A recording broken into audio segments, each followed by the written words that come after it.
오늘 본문의 말씀을 통해서 고난은 택하심의 증거라는 제목으로 함께 하나님의 말씀을 나누고자 합니다. 고난은 택하심의 증거라는 그런 제목입니다. 문학이나 대중문화 콘텐츠 가운데 꼭 빠지지 않는 컨셉은 바로 도망자 컨셉입니다. 유명한 문학 레미제라블에서 장발장도 도망자였고요. 또 영화 빠삐용이나 몬테크리스토 백작 같은 것도 일종의 도망자 컨셉이라 할 수 있지요. 또 유명한 삼국지의 주인공 유비도 생각해보면 제갈량과 함께 서쪽에 입성하기 전까지는 항상 도망자 포지션이었습니다. 대중문화 콘텐츠에서 이 도망자 컨셉이 가지는 파워는 역시나 아슬아슬한 그런 스릴과 또 더불어서 문제가 해결되었을 때 나타나는 그런 전세 역전과 극적인 카타르시스가 아닐까 생각이 됩니다. 오늘 말씀에도 성경에서 가장 대표적인, 가장 유명한 도망자 한 사람이 나옵니다. 바로 다윗이지요. 사람들은 다윗을 성군, 위대한 왕으로 많이들 기억하지만 그가 왕이 되기 전까지, 심지어 왕이 되고 나서도 숱한 세월을 도망자 신세로 지냈다는 점은 종종 간과하곤 합니다. 오늘 말씀에 나타난 상황도 참으로 아슬아슬한 그런 도피의 상황입니다. 이제 사울은 다윗을 죽이기에 거리낌이 없습니다. 이전까지만 하더라도 왕의 사위이자 또 전쟁 영웅이고 많은 사람들의 존경을 받는 다윗을 죽이는 것, 여기에 부담을 느꼈던 것 같습니다. 그러나 이제는 그런 고민조차, 부담조차 느끼지 않는 것처럼 보입니다. 이미 노베에서 다윗을 도와줬다는 그 이유만으로 수많은 제사장들을 죽였습니다. 그리고 이 일이 알려지자 주변의 마을과 도시들도 큰 부담을 느끼고 더 이상 다윗을 숨겨주지 않게 되지요. 심지어는 다윗이 활약하여서 블레셋 사람들로부터 구해준 그 그일라 사람들조차도 사울에게 다윗이 이곳에 있다고 지금 밀고를 합니다. 이후로도 다윗의 도피 생활은 계속됩니다. 오늘 말씀에만 보더라도 다윗은 그일라에서 십광야에서 하길라산으로, 또 하길라산에서 마온 황무지로 계속해서 도망을 다닙니다. 그리고 아시겠지만 아직도 다윗의 도피 여정은 끝난 것이 아니지요. 성경 기준으로 사무엘상이 끝날 때까지 사울이 블레셋과의 전쟁에서 죽기 전까지 다윗은 여전히 계속해서 도망을 다녔습니다. 인간적인 기준으로 생각해보면 다윗의 입장에서 참 처량하고 또 서글프다는 생각이 들 법도 합니다. 성경을 읽는 우리 모든 성도들도 또 다윗 시대의 그 주변 인물들도 다윗에게 죽을 만한 죄가 없다는 사실은 모두가 다 알고 있었습니다. 그럼에도 불구하고 다윗은 계속해서 도망을 다녀야 했지요. 그가 이처럼 도망을 다녀야 하는 그 이유가 무엇이었을까요? 정말 굳이 이유를 꼽아보자면 그것은 다윗이 하나님께 택함을 받았기 때문입니다. 다윗은 사무엘을 통해 기름 부음을 받았고 하나님께 지도자로 택함을 받았습니다.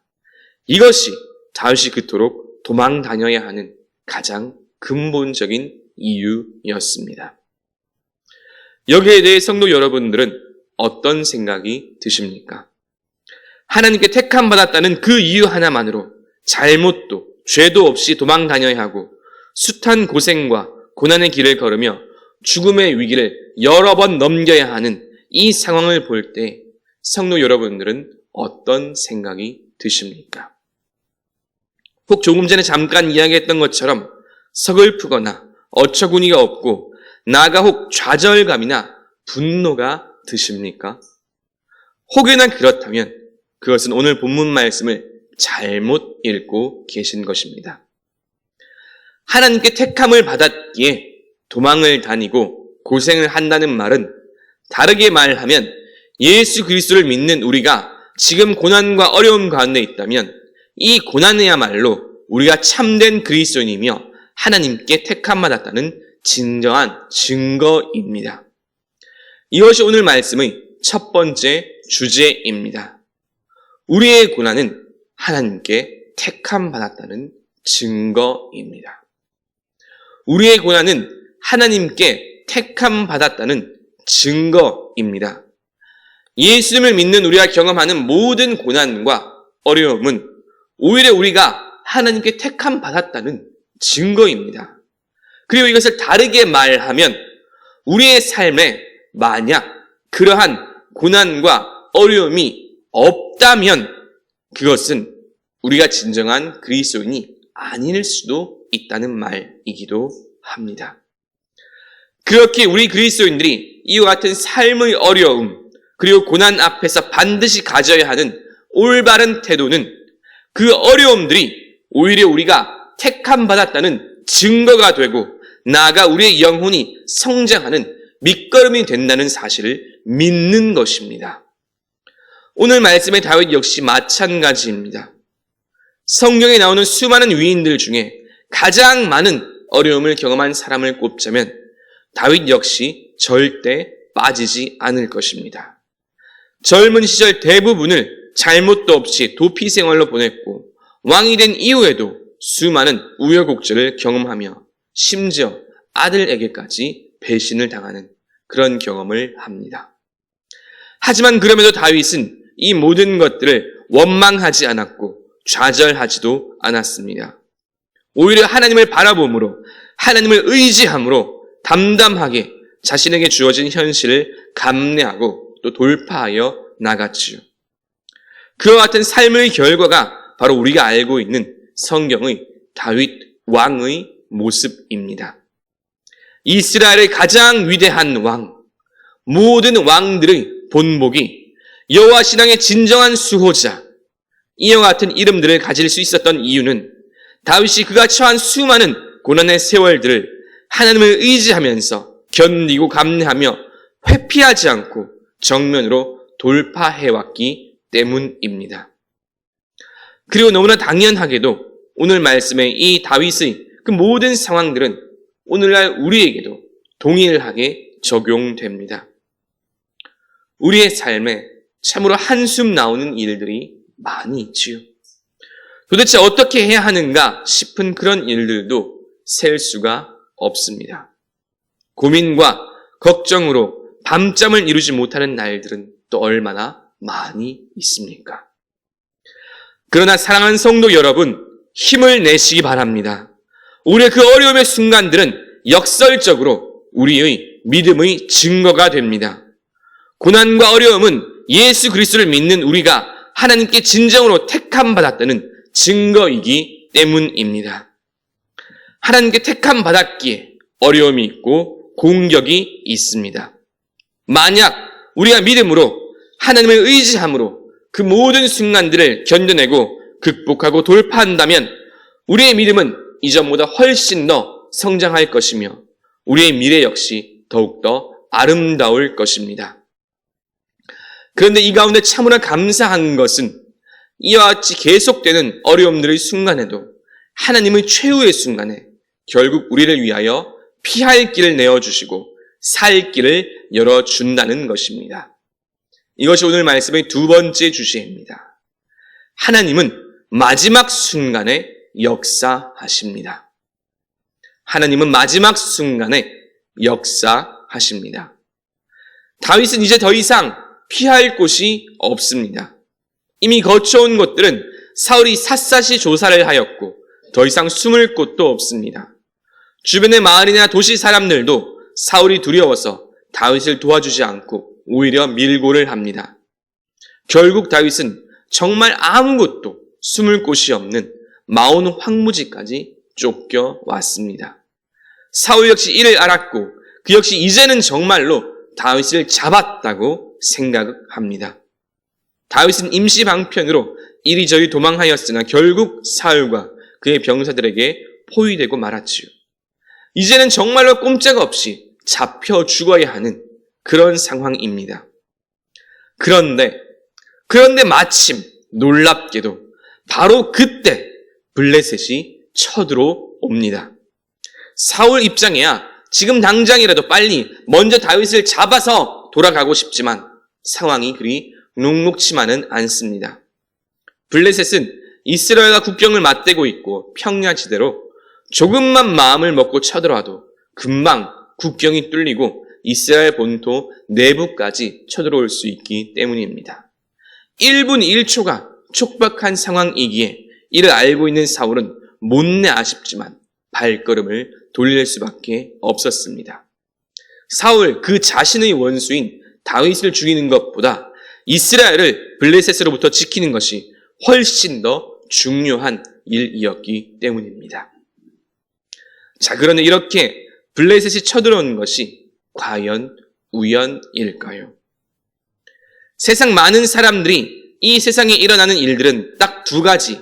하나는 정확한 인과관계에 의해서, 그것이 아니면 우연이라고 말합니다. 자신들이 생각하는 분명한 인과관계를 밝혀내지 못하면 그것은 우연히 일어난 일들이라고 말들 합니다. 하지만 전지전능한 창조주 하나님을 믿는 우리 그리스도인들은 그렇게 생각하지 않습니다. 우리가 생각할 수 있는 인과관계이든 아니면 혹 누군가는 우연이라고 말하는 그런 일들까지도 모두가 하나님의 섭리 안에 있다고 우리는 믿습니다. 이것이 올바른 우리의 믿음이고 신앙 고백입니다. 다윗 역시 마찬가지입니다. 그가 도망가고 이제는 더 이상 갈 수 없을 것 같은 그 순간에 정말로 사방이 포위되고 살아갈 길이 없다고 생각되는 바로 그 마지막 순간에 하나님은 다윗에게 살 길을 열어주셨습니다. 어쩌면 다른 어떤 종류의 일들이었다면 사울은 다윗을 마저 잡고 돌아가야겠다고 생각했을지도 모르지요. 하지만 블레셋과 관련된 일들이었기에, 사울이 왕에 있으면서 가장 우선순위로 해야 할 일들이었기에 그 모든 것들을 아시는 하나님께서 가장 분명하고 확실한 방법으로 다윗을 살려주신 것입니다. 우리의 삶 역시 마찬가지입니다. 믿음으로 이 세상을 살아가다 보면 정말로 막다른 골목에 들어선 것 같은 그런 순간들이 참 많이 있습니다. 이제는 정말 더 이상 어찌할 수 없을 것 같은 그런 상황들이 있지요. 그럴 때 우리 그리스도인들이 바라보아야 할 것은 역시나 우리의 하나님 아버지 한 분밖에 없음을 확신하시기 바랍니다. 우리가 마지막이라고 생각했던 바로 그때가 하나님께서 가장 분명하게 역사하는 순간임을 믿으시기 바랍니다. 우리의 생각, 우리의 힘으로 어찌할 수 없는 바로 그 순간에 하나님은 하나님의 그 크신 뜻을 위하여, 그리고 우리를 향하신 그 선하신 뜻을 위하여 일하십니다. 이제 말씀을 정리합니다. 다윗이 사울에게 쫓기는 오늘 본문의 말씀을 통해서 두 가지 중요한 영적인 주제를 함께 나누었습니다.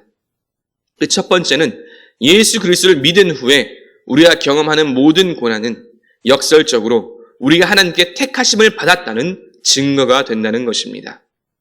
우리가 그리스도인으로서 하나님께 택하심을 받았기에 우리는 더 많은 고난, 더 많은 어려움 가운데 봉착할 수도 있습니다. 그러나 그러한 순간에도 우리가 놓치지 말아야 할 것은 하나님을 향한 믿음입니다. 하나님께서 결국 해결하실 것이라는 바로 그 믿음입니다. 이것이 오늘 말씀의 두 번째 주제입니다. 마지막 순간에 하나님께서 반드시 역사하신다는 바로 그 믿음이지요. 우리의 힘과 능력, 생각으로 도저히 해결할 수 없을 것 같은 그 마지막 순간에 하나님은 하나님의 섭리 안에서 가장 좋은 것으로 우리의 삶을 이끌어 가심을 믿으시는 저와 여러분 되시길 주님의 이름으로 축원합니다. 말씀을 생각하시면서 찬송가 93장 함께 찬양 드리시겠습니다.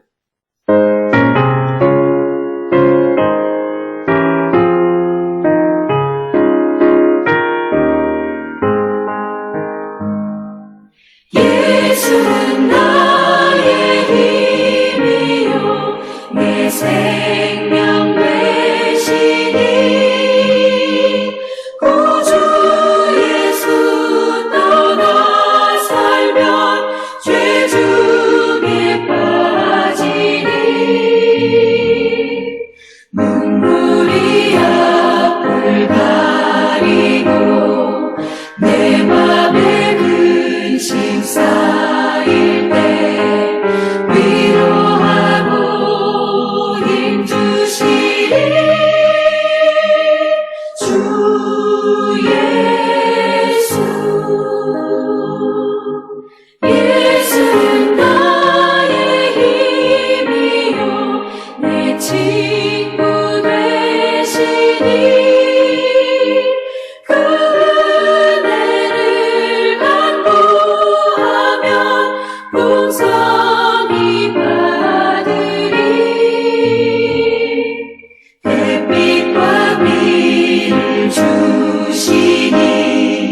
이제는 우리를 구원하신 예수 그리스도의 은혜와 아버지 하나님의 그 크신 사랑과 언제나 우리와 동행하시며 인도하시는 성령 하나님의 교통하심이 삶의 수많은 어려움 앞에서도 가장 좋은 길로 인도하실 하나님을 신뢰하며 살아가고자 다짐하는 모든 주의 자녀들과 그 삶 위에 이제로부터 영원토록 함께 계시길 간절히 축원하옵나이다. 아멘.